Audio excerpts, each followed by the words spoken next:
O livro de Gênesis. No primeiro vídeo, vimos como os capítulos de 1 a 11 definiram a história básica da Bíblia. Deus criou todas as coisas e fez os seres humanos à sua imagem para governar o mundo em seu nome. Os seres humanos escolheram o pecado e a rebelião, e o mundo ficou fora de controle num ciclo de violência e morte, levando à rebelião e à dispersão do povo na Babilônia. Então a grande questão é: o que Deus vai fazer para resgatar e redimir seu mundo? A partir da dispersão da Babilônia, o autor traça a genealogia de somente uma família, que culmina em um homem chamado Abrão, mais tarde conhecido como Abraão. A promessa de Deus para Abraão, no começo do capítulo 12, abre um movimento completamente novo na história. Deus chama Abraão para que deixe a sua casa e vá para a terra de Canaã, que Deus diz que será sua um dia. Nessa terra, Deus promete a Abraão que irá torná-lo uma grande nação e irá fazer seu nome grande e abençoá-lo. Essas promessas estão ligadas a partes anteriores do livro. A Babilônia, de forma arrogante, tentou buscar a sua própria fama e isso não terminou muito bem. Mas Deus, em sua generosidade, vai dar um grande nome a esse cara sem nome, Abraão.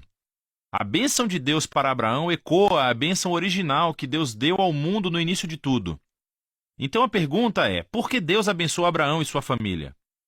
A última frase da promessa de Deus deixa isso claro: para que todas as famílias da terra encontrem a bênção de Deus por meio de você. Isso é um ponto-chave para entender todo o resto da história bíblica. O plano de Deus é salvar e abençoar o seu mundo rebelde por meio da família de Abraão. Por isso que todo o resto da história do Antigo Testamento se concentra somente nessa família, chamada o povo de Israel. Por isso que Israel mais tarde será chamado o reino dos sacerdotes do Monte Sinai. Deus quer usá-los para mostrar a todas as outras nações como Ele é. No fim, essa é a promessa realçada pelos profetas bíblicos e poetas que aparecem mais tarde, que dizem que o seu cumprimento virá por meio do rei messiânico de Israel, cujo mandato trará justiça e paz a todas as nações. Mas nesse ponto da história, nada disso está claro. Você tem que continuar lendo e ver como a promessa se desenvolve. O resto do livro concentra-se em Abraão e sua família. Primeiro no próprio Abraão, depois no seu filho Isaque, depois no seu filho Jacó e finalmente nos 12 filhos de Jacó. Essas histórias de cada geração são unidas por dois temas principais. Primeiro, cada geração da família de Abraão é marcada pelos mesmos erros. Eles continuam fazendo péssimas decisões que destroem as suas vidas e arriscam a promessa de Deus. Contudo, Deus permanece fiel a eles. Ele continua salvando-os dos seus próprios erros e reafirmando o seu compromisso de abençoá-los, de abençoar as nações por meio deles, apesar de suas falhas. As histórias de Abraão. Deus tinha prometido a Abraão uma família enorme, mas em duas ocasiões diferentes ele teme por sua vida, porque outros homens se sentem atraídos pela sua esposa. E ele nega estar casado com ela, o que obviamente cria todo tipo de problemas.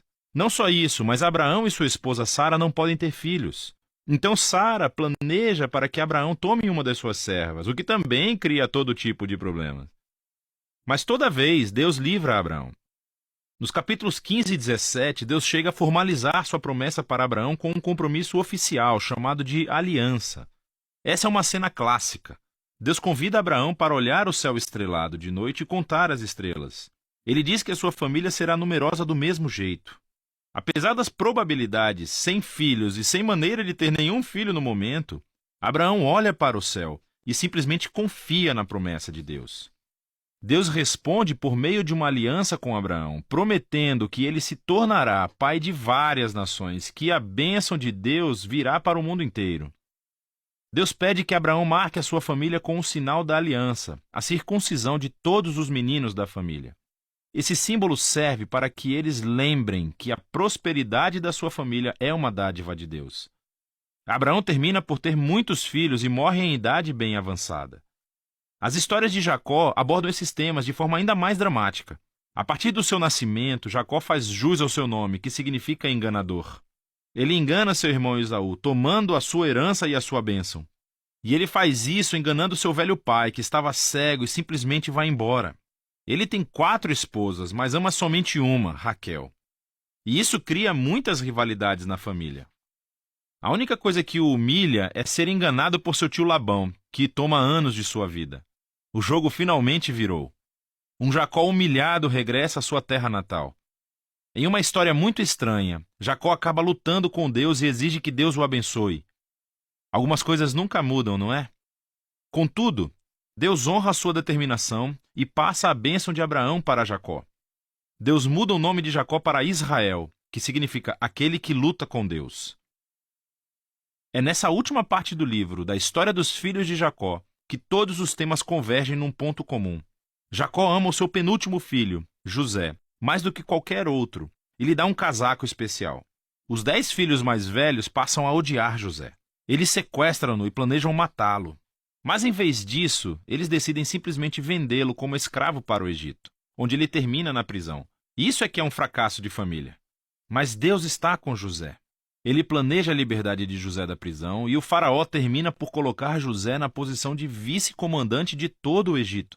José salva a nação do Egito durante um período de fome. Ele acaba salvando os seus irmãos e sua família de morrerem de fome. Mais uma vez podemos ver que a loucura e o pecado da família de Abraão encontram a fidelidade de Deus, que transforma a maldade dos irmãos em uma ocasião para salvar vidas. Isso é exatamente o que José diz perto do final do livro. Ele diz aos seus irmãos: vocês planejaram isso para o mal, mas Deus planejou para o bem, para salvar muitas vidas.